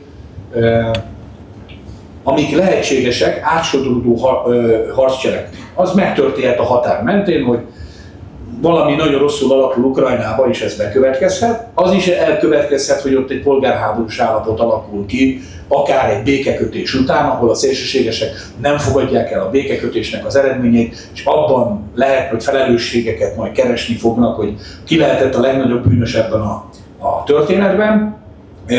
Ez az egyik része. A másik az, hogy az Európai Unió úgy gondolja, hogy minden hiányosságát, főleg védelmi hiányosságát az ukrán haderővel kell megoldani.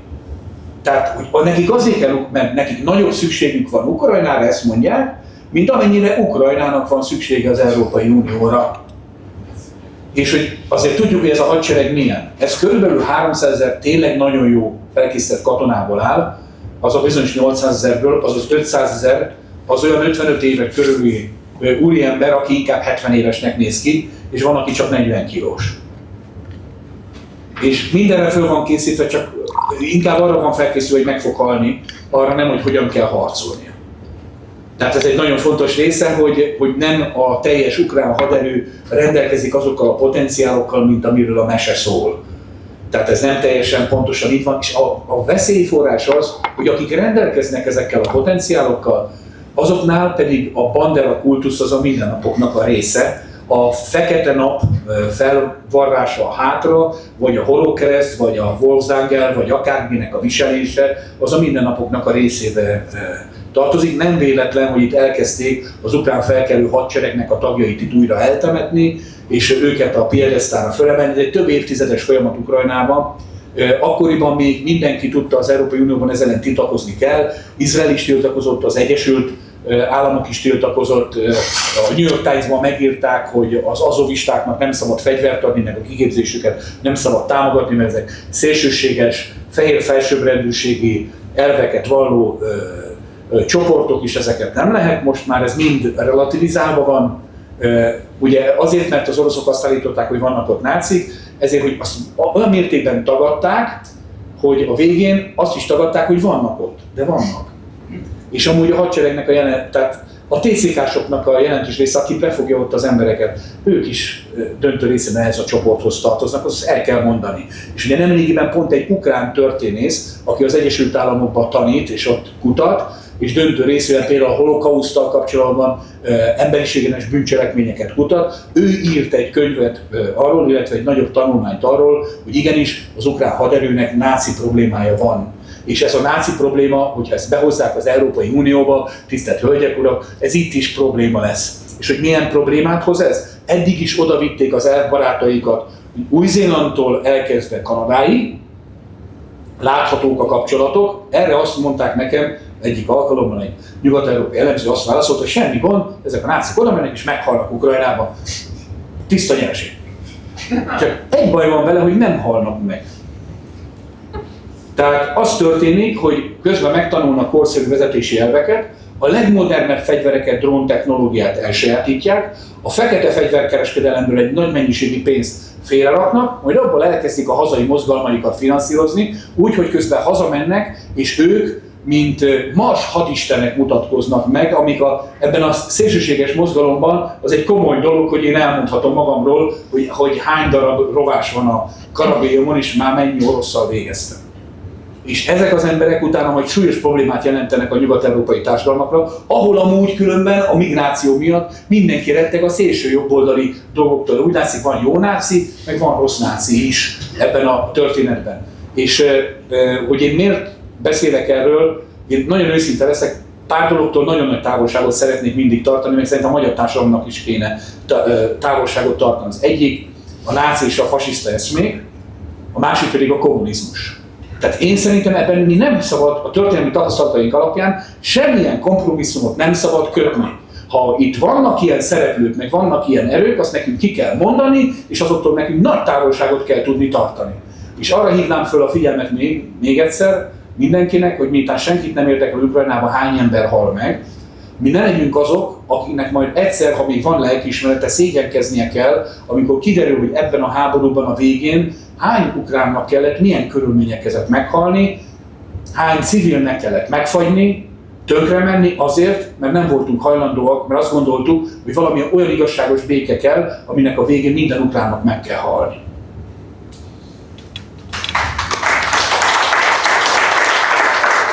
Van még esetleg kérdés ott a hova?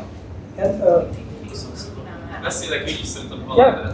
A kormányváltással történt egy külügyi vezetőváltás is, és talán ez alkalmas időszak az ellenérdekelt államok és ellenérdekelt szövetségeseknek, hogy fenjék a késeiket, és egy alapvetően más rutina vagy fölkészültséggel rendelkező külügyi vezetése van most az országnak. Mi az a 3-4 potenciális veszély, ami egy ilyen kontextusban önök szerint most fönnáll? Mik azok a banánhéjak, amiken elcsúszhat a külügyi vezetés a következő időszakban? Elhangzott az a mondás, hogy Magyarország nem a küllő közé dugott bot akar lenni, hanem küllő akar lenni önmagában. Úgyhogy ebből kiindulva bármilyen jelentett veszélyt. Tehát bármilyen olyan lépés, amely a magyar társadalmat, a magyar gazdaságot, a magyar szuverenitást fenyegeti, bár ezt a szót egyre kevésbé szeretem használni, több okból kifolyólag, maradjunk annyiban, hogy a lokalitásunkat, a saját érdekeiket fenyegeti.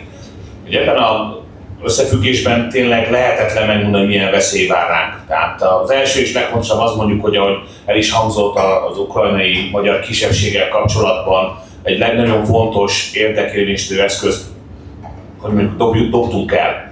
Na most láttunk már Európai Uniós csatlakozást úgy lebonyolítani, a Magyar Szocialista Párt külügyminisztere Kovács László szavaival jellemezve mertünk kicsik lenni, amikor a felvidéki és a romániai magyarságot, ugye szándékosan használom ezt a kifejezést, nem csak Erdély, hanem párcím is van, akik mindig kikérnek maguknak, hogy ők nem erdélyiek egyébként. Tehát a romániai magyarságot odadobtuk azért, hogy ne legyünk küllők közé vetett bot, hanem küllők legyünk. Na most ez a veszély fönnáll Ukrajnában is, és ugyan most még első klaszter nyílt meg, és hiszem 7 vagy 11 klaszter van, tehát van még alkalom ezeken a dolgokon változtatni, de ez egy reális veszély. A másik reális veszély az, hogy olyan lépéseket tesznek meg, amely Magyarországnak a hosszú távú stabilitását befolyásolja, konkrétan az euró bevezetésére gondolok. Ezt senki nem mondja el érthetően, nagyon kevesen próbálják egyáltalán megértetni, hogy ez mit jelent. A fejlettségi szinten mindig Róna Péter szoktam idézni, róla el lehet mondani, hogy nem nagy barátja Orbán Viktornak a Fidesznek. Ettől függetlenül azt mondta, hogy Magyarország gazdasági fejlettségének a szintjén 450 forintos euró lenne a megfelelő. Hol áll most az euró árfolyam? Tehát kinek az érdekében áll ez a lépés? Tehát ezeket a dolgokat lehet kihangsúlyozni, egyenlőre szerintem még korai fellépni. Tehát nagyon sok alkalommal hallom, hogy így a Tisza, meg úgy a Tisza, meg ez fog történni, meg stb. Sajnos azt kell, hogy mondjam, hogy jogosak az aggodalmak, jogosak a félelmek, de előfordul, hogy árnyékra vetődik az, aki nem várja meg, amíg konkrétan bekövetkezik valami. Tehát mindig azt szoktam mondani a saját adásaimban és másos, hogy várjuk meg, amíg konkrétum történik, akkor viszont föl kell lépni. De előre ne hagyjuk magunkat beugratni, mert most egy felfokozott helyzet van, itt nagyon könnyen össze lehet hozni egy polgárháborút, össze lehet hozni egy konfliktust szomszédos országokkal, stb. Tehát megfontoltnak és higgadtnak kell lennünk, és ebben a megfontoltságban és higgadtságban viszont határozottnak. Van egy ilyen fogalom, hogy asszertív kommunikáció, asszertív viselkedés. Tehát, hogy nem hagyjuk magunkat lenyomni a víz alá, nem hagyjuk magunkat leugatni, nem hagyjuk magunkat kellemetlen helyzetbe hozni, nem kiállunk magunkért. Ezt demokratikusan, az évszázados, évezredes hagyományainknak a figyelembevételével kell megtenni, de meg kell tenni. Tehát most én azt mondom, hogy egyfajta ilyen reaktív boxot kell játszani, nem mi megyünk előre, mert nem tudjuk, hogy minden irányba kell előre menni. Viszont ha jön az ütés, akkor blokkolunk, és utána ellentámadunk. Körülbelül ez lehet a jó taktika, nem lehet látni az irányokat. Köszönöm szépen a kérdést. Azt lehet kérdezni a szakértő urakat, hogy mit tartja vissza az orosz vezetést attól, ugye katolikus, mint a politikai vezetést, hogy egy olyan fegyverület vessenek be Ukrajnával szemben, amely azonnal kapitulációra kényszeríteni Ukrajnát. Atomfegyver? Hát, igen. Oroszországnak 5844 atomfegyvere van, ebből 2200 harcászati atomfegyver. Azt gondolom, ez a legdrágább fegyver a világon, amit ki lehet fejleszteni, az atomfegyver, és a legbevethetetlenebb. Ugye nem véletlen, hogy erre nem került sor. Hát a rossz nyelvek szerint egyszer fenyegettek ezzel az oroszok, feltételezve azt, hogy az ukránok piszkos bombát akarnak bevetni, illetve a herszoni műveleteknél mondták, hogy ha nem engedik ki az orosz haderőt, akkor taktikai atomfegyvert fog bevetni Gerasimov. Nyilván erre lenne egy nemzetközi reakció, és ettől tartana Oroszország, illetve hát azért az ő doktrinájukban is most már le van írva, hogy elsőként is alkalmazhatja, viszont van egy nagyon fontos kitétel, Oroszország létérdekének kell veszélybe lenni, tehát Moszkvának, a vezetésnek, bármi olyan dolognak. Tehát az, hogy a Krímbe mekkorát durrantottak az ukránok, meg mekkora dróncsapás volt, ez nem Oroszország létérdeke, ezt mindenki nagyon jól tudja az orosz vezetésben is. Nem hinném, hogy ezt felhasználja. Néha előhúzzák az oresnyikot, egyet durrantanak vele, de nyilván nem atomfegyverekkel, én nem várom, hogy ebből bármi is lenne. Bocsánat, annyit hagyjuk hozzá, hogy a nemzetközi közösség az nem csak támogatja, hanem fékezése a harcoló feleket. Tehát az a szint, ahol az ukránok most eljutottak, hogy például a Szevasztopolban leromboltak egy kulturális emlékművet, az egy olyan lépés, ami a saját szövetségeseik között is megütközést keltett. Tehát ugyanaz oroszoknak is ott vannak mögöttük a kínaiak, is említve ott vannak mögöttük az indiaiak és más szövetségeseik, nem tehetik meg, hogy figyelmen kívül hagyják, és a kínaiak többször figyelmeztették a feleket, hogy atomfegyvert ne használjanak. Na most miután Ukrajnának nincs atomfegyver, kire vonatkozott a figyelmeztetés. Tehát, hogy itt van azért egy többszörösen összetett folyamat, és a kérdésben van benne egy ki nem mondott kérdés is, szerintem sokszor visszajön az a vélemény, hogy az oroszok miért fogják vissza magukat. higgyék el, hölgyeim és uraim, az oroszok nem igazán fogják vissza magukat. Az ukrán lakosságot nem akarják terrorizálni, tehát az ukrán civil halálos áldozatok száma, amit lehet látni, hallani, az nem közvetlen támadás eredménye. Támadásoknak a következménye nem ők voltak a célpont. Eltétett rakéta, megrongált rakéta becsapódás, légvédelmi rakéta becsapódás, stb. De pontosan érdemes végigmenni az Üllői úton, még érdemes megnézni az Üllői út és a körút találkozásától megy kifelé az ember, hogy hány darab új épület van, ami nem az 1890-es, 1910-es években épült. Azokat mind 56-ban rombolták le. Az oroszok szét akarnak lőni valamit, akkor az úgy szét fogják lőni, mint az Üllői utat 56-ban. Tehát, hogyha ott civil áldozatokat akarnak, akkor nem 5-6 civil áldozat van egy légicsapásban, hanem 500-600. Tehát emiatt azt mondom, hogy igazából amit látunk, az, hogy az orosz katonai vezetést annyit kritizálják a Vojenkornak nevezett katonai bloggerek, hogy aki nem olvas ezeket a csatornákat, el se hiszi.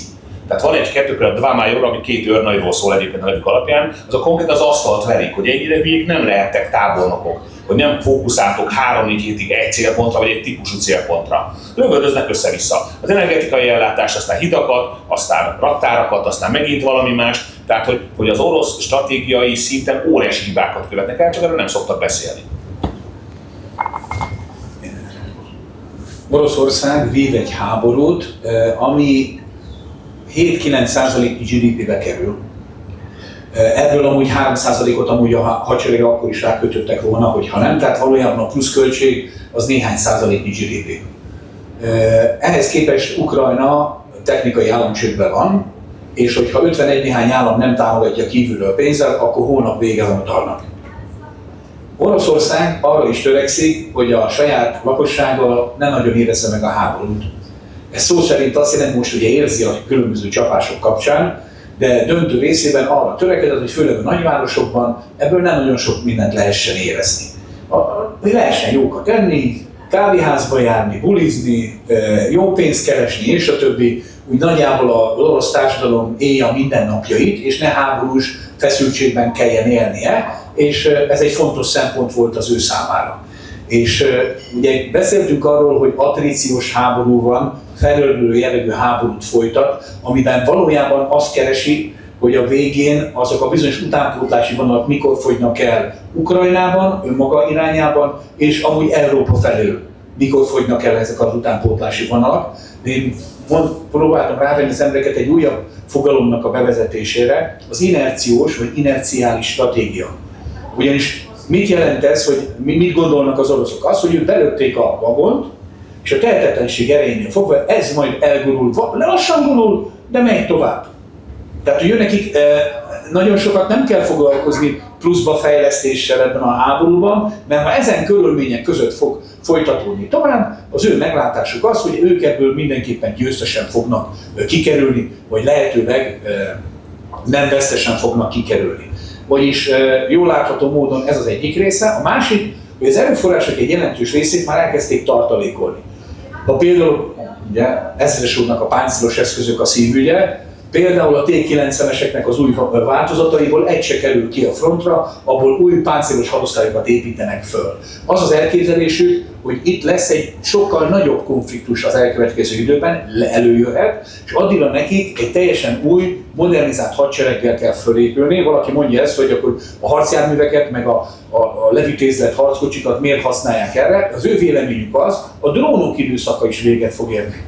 Tehát meg fognak érkezni azok az eszközök, amelyek 100-szor olcsóbban le fogják lőni az olcsó drónokat, mint amilyennel az olcsó drónok a nehéz, drága technikákat leküzdötték, és amint ez bekövetkezik, ettől a pillanattól fogva újból, és tudják biztosítani a nagy páncélos eszközöknek, hogy újból áttöréseket tudjanak végrehajtani, azok újból használhatóak és alkalmazhatóak lesznek. Tehát ők egy másik konfliktusra készülnek, és abban még egy másik fontos dolog, hogy amúgy nem is érzik jól magukat ebben az ukrán konfliktusban, mert az erőforrásaikat inkább erre összpontosítanák, mint arra. Tehát érdekeltek abban, hogy újból esetleg visszatérjenek a világkereskedelemnek a teljes egészébe, hogy Amerikában jó üzletet kössenek, tehát ez az esély annak, hogy a béke valamilyen szinten meg tud történni. És akkor visszatérve azért az, hogy a végén az oroszok bevethetnek egy atomfegyvert, az ott jelen van. Mert mi fog történni akkor, hogyha rosszul alakulnak az események az ő számára? Vagy mondjuk az európaiak bevonulnak Ukrajnába, beviszik az erőiket, vagy bármi egyebet. Mozgósítás lesz a válasz. A mozgósításon meg tudni kell, hogy azért több millió kiképzett katonájuk van. Valaki azt mondja, hogy jó, hát azok sorkatonák voltak, azok nem kiképzettek, jobban kiképzettek, mint az ukránok az 51 napos felkészítés során. Tehát azért ne felejtsük, hogy 1-2 évet eltöltöttek az orosz haderőben, nekik majd nem kell megtanulni, hogy kell a harckocsit vezetni, vagy bármi egyéb más dolgot csinálni. És amúgy, hogyha megnézzük, a férfi lakosság döntő többsége átesett ezen, ez 10 milliós kapacitásokat jelent a tartalékállomány kapcsán. Tehát vannak olyan lehetőségeik, amik ide tartoznak, és több ukrán szakértő, meg orosz szakértő is azért felvetett annak a dolgát, hogy ha valami nem jól alakul, akkor előfordulhat, hogy amiről itt beszéltünk, hogy taktikai atomtöltetet Hersonnál megígérték, 50% volt, majdnem az, 50%-os volt az esély annak, hogy atomfegyver alkalmazásra kerül, az elég magas. Amúgy különben, hogy 1% az is elég magas. De előfordulhat, hogy ők meg fognak kockáztatni esetleg egy ilyen jellegű lépést, ha ők a saját egzisztenciális túlélésük múlik rajta, hogy avval kapcsolatos fenyegetésre szükség van, akkor előfordulhat, hogy ezt meg fogják tenni. Tény is való, hogy ennek biztos, hogy Kína, India, meg a többi szereplő nem nagyon fog örülni, és ki fogja fejezni az ezzel kapcsolatos véleményét. De azért továbbra is ott jelen van. De minél tovább tart ez a háború, annál biztosabban megyünk bele, eddig a vörös vonalakat egyre hátrébb és hátrébb toltuk, nyugodtak lehetünk benne, minden hónappal, minden fél évvel ezek a vörös vonalak egyre mélyebbre mennek be, és a végén előfordult az állapot, amiről ön beszél. Köszönöm szépen, az idő fogytára tekintettel legyen ez a zárszó. Itt szeretném megköszönni a kedves vendégeknek, hogy elfogadták a meghívást, illetve a nagyon bölcs gondolatokat. Szeretném megköszönni az Plutonnak is a helyszínt. Ne feledjék, hogy nyugodtan lehet maradni, beszélgetni, sörözni, kövessenek minket a social media felületeken, és egységben haza. Köszönöm szépen!